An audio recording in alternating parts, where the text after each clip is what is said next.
Ya shalom shalom nshuti bavandimwe, ni part 2. Nakoze ikiganiro icya mbere ndavuga ngo reka dukore part 2 bitewe nuko umwanya warurangiye, bitewe naho twatugize, ariko ndabasuhuje.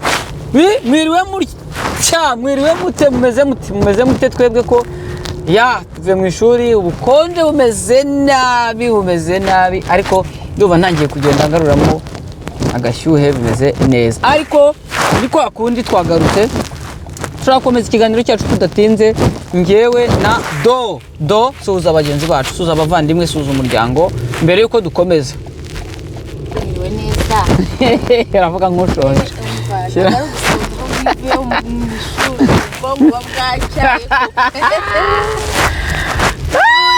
Kuko nicyo bita gutyaza ubwonko, uracyara kuko ukumva neza ndabashuje cyane nshuti bavandimwe bacu. Shalom shalom, amahoro y'Imana akomeze kubana namwe. Turizera ko mumeze neza mumerereye hose. Tubahaye ikaze nanone kuri part 2 y'ikiganiro twari twatangiye. Twashakaga kuvuga ku mugabo uri hehe, uri mu marembo. So twakomeje rero, umugabo uri mu marembo, bagabo muri mu marembo. Twasoje aho twavugaga yuko bikwiye yuko umugabo uri mu marembo, kuba mu marembo, guhagarara mu marembo, nukuzuza inshingano mu buryo bwose bushoboka, kugira ngo umuryango ubereye umutwe ube ari umuryango ufite ubuzima buzira umuze, ufite umutekano. Kandi umutekano wa mbere burya ni ukuba abo mubanye bakwizera nk'inyangamugayo, bakwizera nk'umuntu ubafatiye runini. Niba ari abana bakavuga bati papa wacu rwose pe ni mwiza, abana bo bivugira make, ariko mama wabo akabavuga ati Mana ukushimwe rwose, wampaye umugabo mwiza twumvikana, umugabo tugira ibibazo tukabikemura, umugabo utampisha tudahishanye, umugabo twizerana, umugabo komeje isezerano yampaye kuva kimbwira ngo ndagukunda sheri. Nguwo umugabo uhagaze mu marembo. Ibyo ngibyo nibyo bifasha, bigatanga umutekano kuri wa mugore uri mu mahema. Ya uti Mana warakoze ko wampaye umugabo udafite impaka, utariho impaka, umugabo utantera guhangayika ngo nibaze ngo none se bimeze bite, ubuse ko ubuse noneho subara ari hehe Imana ko yatinze. Yesu telefone ntiri gucamo, noneho ubura yabicika cyangwa yahinguka mu marembo, wowe uri mu mahema, cya cyago kiraje. Wewe ngo noneho cya cyago kiraje, ngo mana we, ngasanze amazi atarashyuha, ngasanze ibiryo bitaragera ku meza, ngo none harandya. Tekereza, ngo none harandya, ngo none haranyica. Abana agatangira bwana mwabana ngo ntimwumva ko so yaje, mujye kwihisha ko papa mama, ngo none se ngo amubwiye ko nshaka amakaye, ngumva ko genda va mu nzira, kandi wa mwana uzanzanira ishyano. Turabashuje abagabo bameze gutyo, abagabo bahinguka mu marembo, abana bakihisha, abagore bakadagarwa. Turabasuhuje aho muri hose mwabagabo mwe. Abagabo hari ngo twabitangukira, abo bagabo ntago buzuza inshingano. Abagabo batuzuza inshingano buzi izina mbita, nisubira nubura turarishaka, turi bushake izina duha abantu nk'abari nyine, nk'abo bamahuma mu rugo. Ntago mbatinya abagabo bamahuma mu rugo, abagabo muhuma, abagabo b'inyamaswa mu rugo. Reka nkubwire, nta miyaga. Umugabo uzi kuhuma mu rugo, umugabo uzi yuko umugore wawe yumva ibirenge byawe akadagadwa, mugabo uzi yuko umugore wawe atanezezwa no kumva ibirenge byawe bitungutse mu marembo, gukomanga kwawe, wisubireho. Ntabwo ari byiza. Niba wibwira ko ari nabwo bugabo, wapi, ahubwo ukwiye kwisubiraho. Ubwo rero niba uri umugabo umeze gutyo, ubuze umutekano wo mu bandi, ukaba wanze kwisubiraho. Ubu bugabo butisubiraho umenye uko bwitwa. Ntabwo nshaka kurivuga ariko bwitwa kwa kundi. Ubundi se ndabivuga ndakabivuye. Ubu bugabo butisubiraho bwitwa arambure. Bwitwa ububwa. Ni umugani naravutse ndawusanga ndawuvuze mwene nti. Ubu bugabo butisubiraho buhinduka ububwa. Niki gituma umuntu yahitamo umwene ubwo bugabo butisubiraho. Nukuri ufata igihe cyisubiraho. Oya. Ari abagabo bumva. Yes. Abagabo bumva bampituye rwose ubu munsi mbitekerejeho nanze kwitwa rirazina.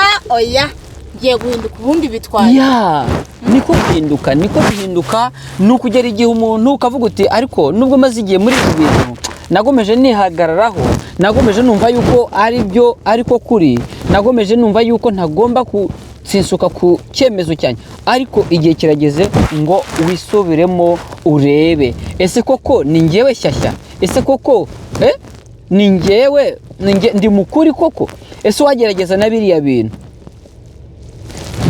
Dukomeza ntabwo ndashirwa, twahagaritse tuvuga ku kintu cy'abagabo usanga bahishanya nabo bashakanye imitungo, cyangwa se wenda n'abagore bashakanye bahishanya imitungo nabo bashakanye, ni ku mpande zombi. Ariko ngiye nagomeza kuvuga ngo kuko ibi bintu mbizi cyane ku mugabo, impamvu cyane nsimbarara ku mugabo nuko mu muco ndetse no mu bigaragara nuko ubutware bwinshi ubusanga ku bitugu by'umugabo. Ndabeshye imitungo yego. Ibaze rero urugo rudafite umutwe se bwo rwabaho? Ni ikibazo. Ni ikibazo. Ariko nagomeje mvuga wenda ndashaka kuguha umwanya uhagije ukavuga, ugasanga umugabo ari mu rugo arumazemo imyaka n'umugore yashatse, agira ibyo akora ageraho,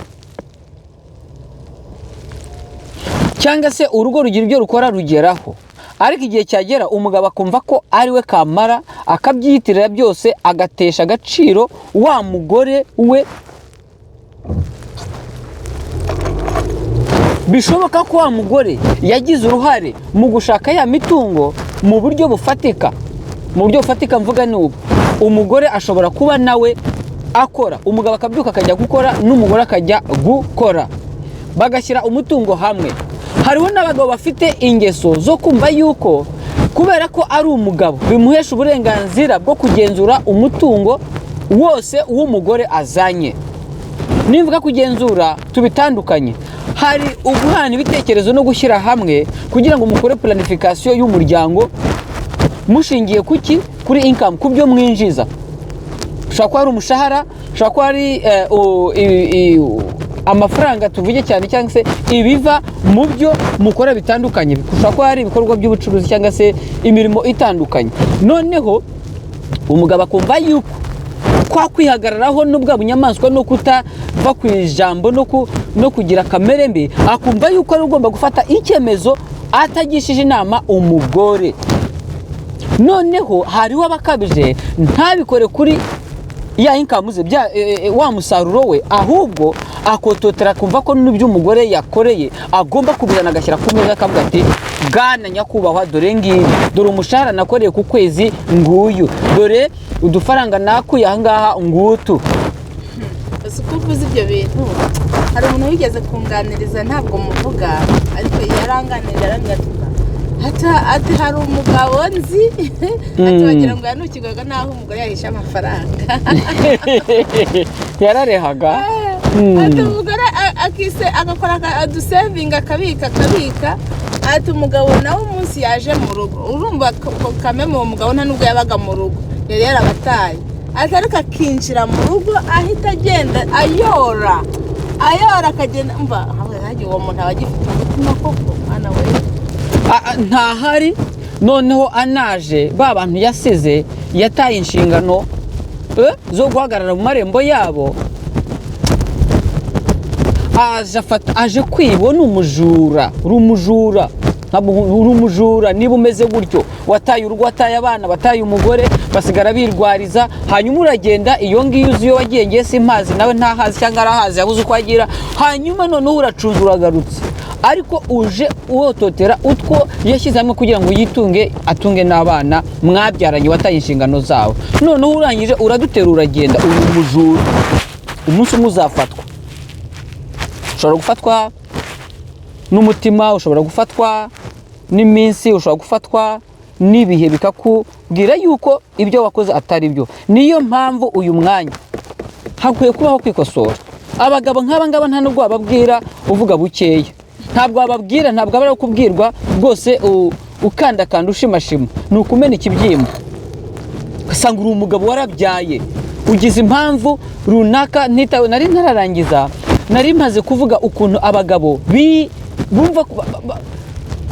bakumva ko bafite ubutware ku byo bakoreye n'amaboko yabo, noneho n'ibyo uwo bashakanye nawe yakoreye, hari mu bwumvikane, ahubwo ari itegeko, hatabaye kumvikana. Avuga ati umushahara wakorewe urehe ko ntajya mbona ibyo wowe nana ahangaha murasenda, ariko nkeneye igitenge. Umugore wawe gusaba igitenge kigenwe mu mushahara yakoreye,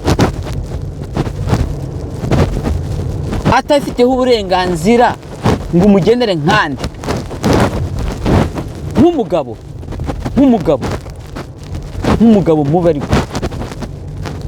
arakora, ariko wamutegetse ko agomba kuzana si bibi. Azanye mu ruhe rwego? Azanye ngo mushyire hamwe, se nawe wazanye? Ko mubwiye ngo azane, nawe wazanye, mushyira ku meza, hanyuma mupangira ibyo byose hamwe. Abagabo bameze gutyo ntabwo twabihanganira, twabakebura. Ubu ndabizi hari n'umuntu ushobora kumva burya akazamura umujinya, avuga ati ikindi, ariko ibyo wakora byose uri mu makosa. Iminsi ni umwarimu mwiza, igihe kizagira muzatinda ko mwene nk'aba ngaba. Reka mbabwire, ugomba guhinduka, ugomba kumenya yuko ibintu urimo gukora atari byo, ariko niba ukomeje n'umutima mubi, ndagira ngo nkwibutse yuko iminsi ari mwarimu. Wakanga kunyumvira, wakanga kumvira umugore wawe, wamubabaza, wakwanga kumvira ndetse n'inama nyinshi ugenda wumva, ariko reka mubwire, iminsi ntiyabura kukwigisha. Ikintu kibazo nuko abantu benshi cyane bigarura nyuma y'igihe. Wararangije kwangiza ubuzima bw'uwo mwashakanye, waramugize mukecuru atari ku gihe. Hariho imiryango ibabaye, mumbabarire nakwivuga mbabaye nuko numva bimbabaje, ariko turagira ngo iki kintu wowe gifataho, ugarura icyo kintu. Hariho abagabo muryamye mu ngo wanyu, mukaryama mukarya, mutazi aho abana banyu baraye, ndetse n'umugore da, ukaryama washakanye n'umugore wawe, ariko kuri ubu ngubu urara mu nzu wenyine, ntabwo uzi aho umugore wawe ari. Kubera iki? Ku mpamvu z'ibyo mwapfuye, ushobora gusanga bidafite agaciro kagatumye kugeza uyu munsi mutari kumwe. Ukaryama gatuza ukumva ko uri umugabo, ugafata impamvu zawe zose ukazita ko arizo z'ukuri, ariko umenye yuko wataye inshingano. Uryamye mu nzu, urarya ukaryama ugatuza, ntabwo uzi uko umwana wawe araye, ntabwo uzi uko umugore wawe araye. Umwana ntari burware ngo avuge ati papa, umwana ntari bugire ikibazo ngo avuge papa. Umwana wabyawe n'umugabo n'umugore yakagombye mugihari, utarapfuye, utari mu bitaro kwa muganga, utari muri gereza. Umwana yakagombye kwicura, yareba hirya yareba hino, akumva papa na mama, ariko uraryamye, nta mutima nama, nta mutima ugucira urubanza. Mwabagabo mwe muryamye mu mazu mutaryamanye, mutari kumwe n'abagore banyu hafi, batarapfuye mutarapfuye, ikigeretse kuri ibyo mutaratandukanye, bataragiye ngo bashake abandi bagabo. Imitima yanyu ikwiye kubarya, bigomba gufata indi ntera. Imitima yanyu igomba kubarya, nta mpamvu n'iyi n'imwe umwana yakagombye kuba ari kure yawe. Uri umugabo utekereza, akaba adashobora kwicura ngo yumve ko papa ari mu kindi cyumba, niba ari umwana urya yesi koko, ukarya ukaryama ugatuza. Mugabo ubahamagara, ubu uri hehe? uri mu marembo, uri hehe ko? Wakibuka amagambo wasezeranije uwo mwashakanye?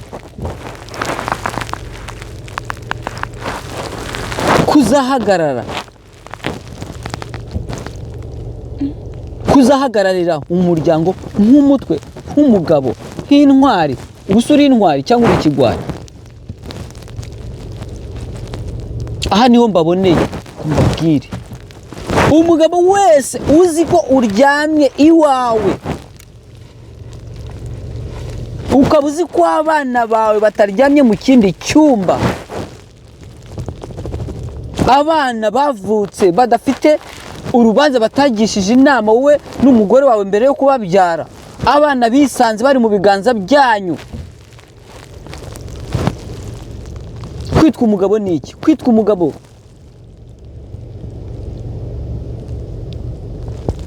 ni uguhagarara aho rukomeye, ni ukurengera inyungu zabo ushinzwe, ni ukwemera guhara rimwe na rimwe icyo twakwita icyubahiro cyawe n'impamvu zawe, kugira ngo urengere ubuzima bw'abagushinzwe. Niba warananiwe rero kurengera ubuzima bw'umukobwa wa nyokobukwe, mutakuranye, mutavukanye, uwo wabonye ukuze, ukamwototera, ukamubwira, ukamuzana, ukamusezeranya, ariko uyu munsi mukaba mutari kumwe, noneho waramubyayemo abana, waramwiciye, warangiza ubu ngubu ukaba urimo kwidegembya, urimo gukora, wumva ko nturi seribateri, nturi umugabo, nturi umusaza, nturi umupfakazi. Kuvuga upfakazi ra? Nturi iki? Uragenda. Abandi bagabo baterana nawe ugaterana. No.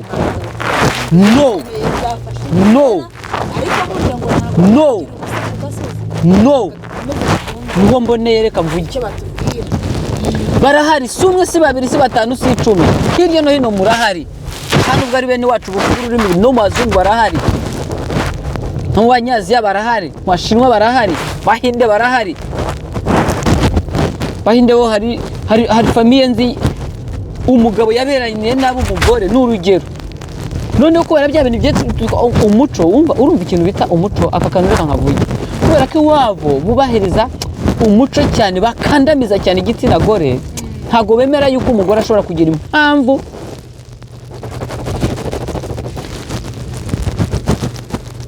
ntagomera ko umugabo yagira impamvu yo yamushyira mu rubanza nk'umuryango. Noneho amafuti yose abaye agerekwa kuki? Ku mugabo. Noneho bavuye iwabo mu Buhinde baza kuba hano, ariko bameze nk'abasinyaga igihango kwa kubahiriza wa muco navuga ngo warenze. Noneho umugabo aza kugirana ibibazo n'umugore.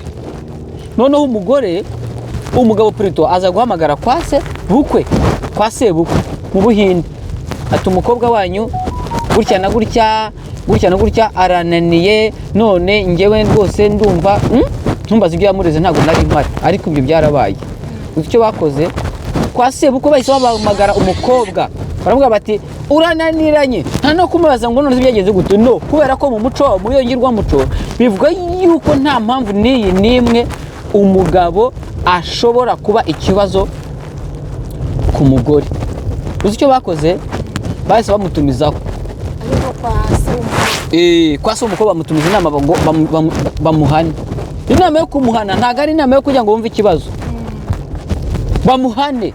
Uradusebya, bahita bavuga ngo mbega nyine urananiranye, none uradusebeje, tega indege yihuse, menya baramukatiye n'itike, bamutumaho bamuhane.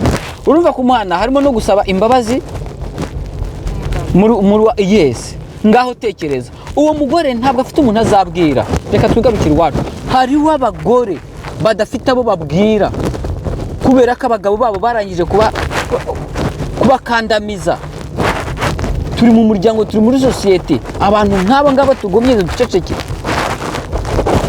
turababwira mwisubireho cyangwa se nimutanisubiraho, ariko muzaba mwumvisha kandi iminsi zabasobanurira. no kwitangira ku Mana. Ibi mbivuganye akababaro. Ntago umugore wawe azi ngo uhemberwa he. Nyamara wowe ukora ku buryo bwose akamuturutseho ukamenya. Ayawe nayo mu kabari, ayawe nayo mu nshoreke. Reka nkubwire, hariho n'abandi ayabo ngo nayo kubaka amazu, nayo kubaka ay'umugore, nayo kuriha minerivare y'umwana, nayo kurya, nayo gukora ibyo mu rugo, nayo ibintu ayawe nayo kubaka amazu. Urubaka amazu yo kuzaturamo umaze gupfa? Ni ijuru urimo kubakira abawe? Ni ijuru urimo kubategurira kugira ngo nyuma y'ibibazo muzabeho ubugingo buhoraho? Ariko wenda ibyo abaye ari kandi bakoze se nk'umuryango barabyemeranyijeho, hari ikibazo? Kuba nyine umugore amafaranga ye bitewe n'ayahembwa yatunga urugo, iyo ni iyindi paje babyumvikanyeho, birumvikana. Ariko navuze kuri ba bagabo bumva ko ibyabo ni imishinga. Iyo bameze gutyo, imishinga itarimo akaboko k'umugore, itarimo pura z'umugore, itarimo inama z'umugore. Reka mbabwire mwisubireho, niba mumeze gutyo muri kumva iki kiganiro, ni ukuri mwisubireho pe, kuko turacyafite ibyiringiro cy'uko twahinduka. Aha ngaha turimo kubaka umuryango, ntabwo ari intambara yindi ihari.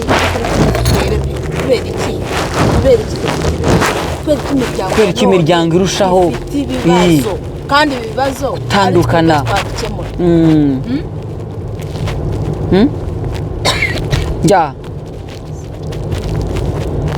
Bagabo bene data, dukora iki kugira ngo imiryango yacu, nta kintu cyiza nko kubona umuryango uriho umeze neza,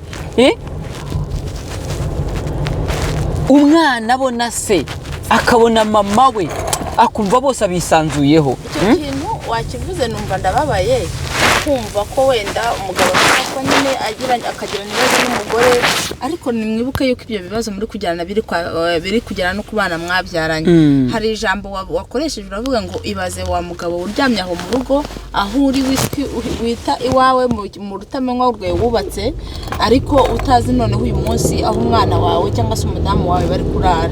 Numva harimo ikintu abongereza bavuga ngo ni selfishness. Niba ari ukwikunda gukabije, numva harimo ikintu cyo kwikunda gukabije ariko kirimo n'ubunyamanzwa. Kuko warabyaye, ko ubundi wabyariraga iki niba wari uzi ko utazarera? Ariko sera niba hajeho ibibazo kutabyemera ko ibibazo biba, ako si ibibazo umuti w'ibibazo. Nibyo kuduherana. Umuti w'ibibazo nuko abantu batandukana. Umuti w'ibibazo nuko uwiyemeje kuba inyamaswa pe, ukageraho ku rwego y'uko usohora umugore ugasohora abana ukarusigaramo wenyine, ukarya bikagera mu nda, ukarya mugasinzira ukumva ko uri umugabo, ugasuruga twisubireho pe, kumva urashyitse. Twisubireho birashoboka. Njye numva ko ibintu byose bishoboka rero pe, nemera yuko ibintu byose bishoboka kuba umuntu agihumeka. Burya iturufu nuko duhumeka, tugihumeka rero ibyiza byatubaho nkuko n'ibibi byatugeraho, ariko twirinde ko ibi bitugeraho. Kubera iki? Kandi ari amahitamo yacu, ari amahitamo yacu.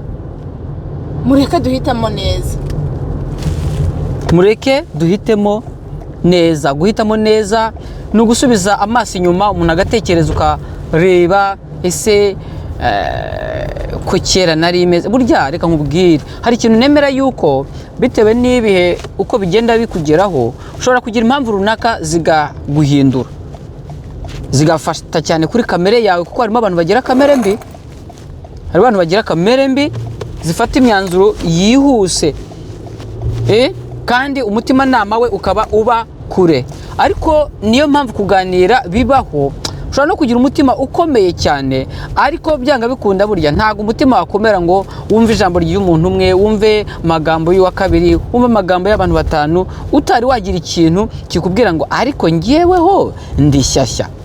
Iri jambo ribe umukoro kuri buri muntu wese. Muntu wigenzura ukareba. Hari ikiganiro bushize navuzeho kivuga ngo kumenya, kwimenya, kwiga ibihe byawe. kumenya uko waramutse neza, kumenya uko waramutse nabi, bikagutera kwiga noneho uko ubanira abari iruhande rwawe, abo mubanye, uhereye ku mugore n'abana ndetse n'abaturanyi. Icyo kiganiro naragikozeho, musubiye mu biganiro mwagisangamo, kiri vuba cyane ndetse umenya kibanziriza ibi ngibi bibiri. Kwisubiraho ni umuti. Kwisubiraho kandi ni ikintu buri muntu wese aho ava akagera. Ariko uzi ko n'Imana yicaye igatekereza ikavuga iti reka duhindure gahunda, reka uriya muntu twe kumutererana, twe kumusiga wenyine. Ariko umuziki, ibi bintu tuvuga nyamara ni ibintu bifite fondasiyo. Ibi bintu ubundi hajya buriya fondasiyo babyita urufatiro, bifite aho bituruka. Nirinda kubizanamo, ntabwo ndabizanamo ibintu wenda byo mu Mana cyane, ariko kabyari ko twese hano tuvuga ntabwo twiremye, ntabwo twigeze tubona voilà. hari uwaturemye, uwo niwe uri hejuru y'ibyo byose. Rero niyo mpamvu tugomba no kugendera ku rufatiro rw'aho duturuka, cyangwa se kubw'ibyo twizera. Nk'abantu b'abakristo twizera ko turacyari ku mutima nama, umuco, uburere, ariko ibonye ibintu ari byiza byose. Ntabwo uriya muntu naremye akwiye kubaho wenyine, n'ibindi yari yaremye, yari yaberemeye bibiri. Urumva ko byari bimeze, byari amakapo gusa. Abona umuntu mbese yaremye niwe udafite umuntu wo kumususurutsa. Unyibukije bibiri rwose dushyiramo n'ako guseka. Reka ducishemo ntihagira umuntu bitubwira tugacishemo ngo bivuge twumve ngo menyera. Sinza ntabwo niba ukuntu bitangira, ariko ndibukamo ngo mbenyera bibiri ya nyira bibiri, hari umugabo wo kwica bibiri. Oya twikomereze reka ngerageze ngo nawe uri buze kugerageza.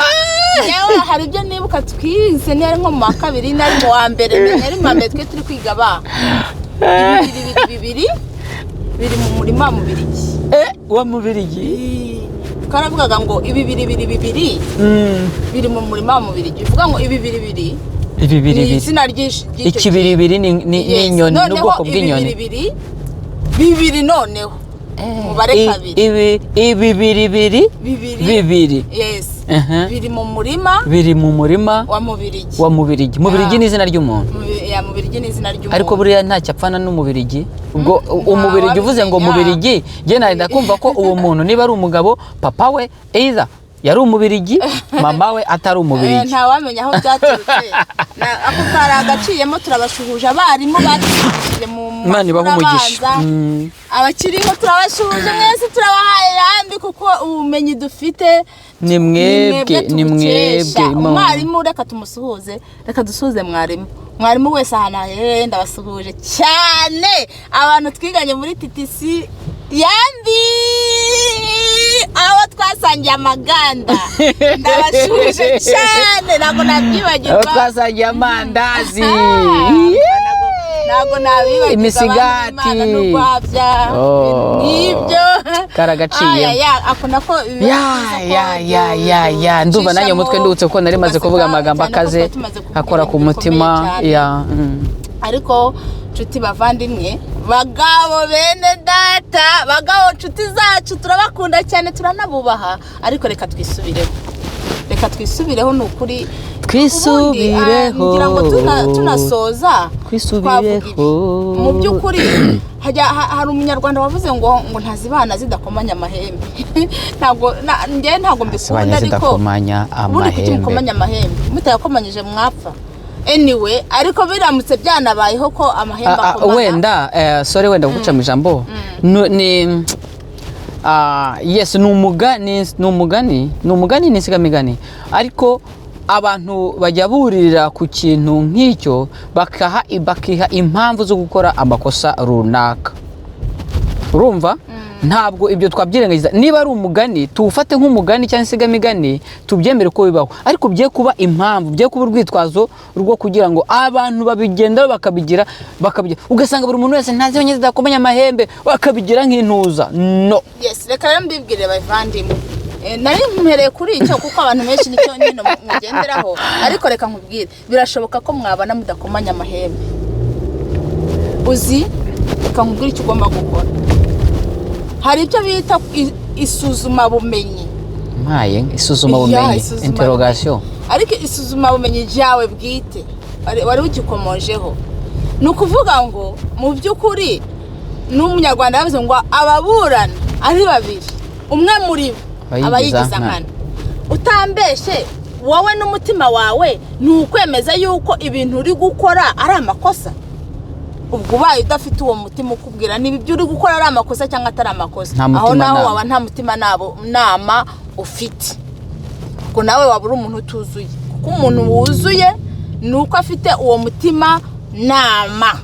Rero mu by'ukuri nawe ubwawe ujya wicara uvuga uti muri iki kibazo turimo nk'abantu babiri, uruhare rwanjye ni uruhe kuba cyarabayeho, kuba ibi bintu byarabayeho. Wongera uvuge ngo uruhare rwanjye rwaburuye kugira ngo ikintu givane we ako kana we niwo nakora kugira ngo ikintu gikemuke. Ongera wibuke ka jambo wabwiye wa mukobwa ukimubona kiri umukobwa ari we wari ndagukunda, wibuke rwa rukundo rwagutwikagamo. Reka nkubwire ni iki umuntu yakora cyaze kigapfukiranya rwa rukundo rwabahuje bwa mbere. Ni iki koko? Ni iminsi koko. Ariko uzi ko ijambo ry'Imana avuga ngo yaba amakuba, ngo yaba gutotezwa, yaba iki, ngo nta cyantandukanya n'urukundo rw'Imana. Ubundi iryo jambo warifashe ukavuga uti nta cyantandukanya n'urukundo ngukunda, nta cyantandukanya n'urukundo ngukunda. Yego, amakuba, inzara, gutotezwa, guhemuka, ni igiki kigutandukanye n'umuntu uzi wakunze, wamara kumukunda ugahaguruka ukabwira imiryango, warangiza ukagenda ukamanika akaboko, kamanike nshakwa ukazimanika muri leta. Uri kumva? Mukarangiza mukagenda pasiteri akabaha umugisha, mugapfuka akabahesha umugisha, cyangwa se isakaramento kwa padiri yo gusezerana. Noneho nawe ukajya uvuga uti ubundi ni iki kikwiye kuntandukanya n'urukundo rwanjye ko wibuke ya magambo meza wajyaga umubwira we. Ibuka ya nseko, ibuka ya ndoro, ibuka kakajambo wamubwiye muri mubande. Ibyo bintu byibutse mu by'ukuri byagufasha nshuti, byagufasha kumenya uruhare rwawe mu buryo ki wakemura cya kibazo muri kugirana uyu munsi. Ni ukuri, kubera ko ayo makimbirane afite ahantu yagiye aturuka, kandi rimwe na rimwe usanga yaragiye aturuka ahantu hadafatika pe, ugasanga n'utuntu dutoto. Ariko uzi impamvu? Uzi icyo ijambo ry'Imana riravuga ngo umujura nta kindi kimuzana keretse kwiba, keretse kwica, keretse kurimbura. Umujura rero tugomba kumufata. Uyu mujura rero agomba gufatwa. Nta kindi kizana umujura pe. Ni umujura agomba gufatwa. Kwiba, kwica, kurimbura. Ntabwo umujura ntabwo twakemera ko abajura batwicira umuryango. Ntabwo twakemera ko abajura batwangiriza umuryango we. Ntabwo nakemera ko abajura batwangiriza umubano.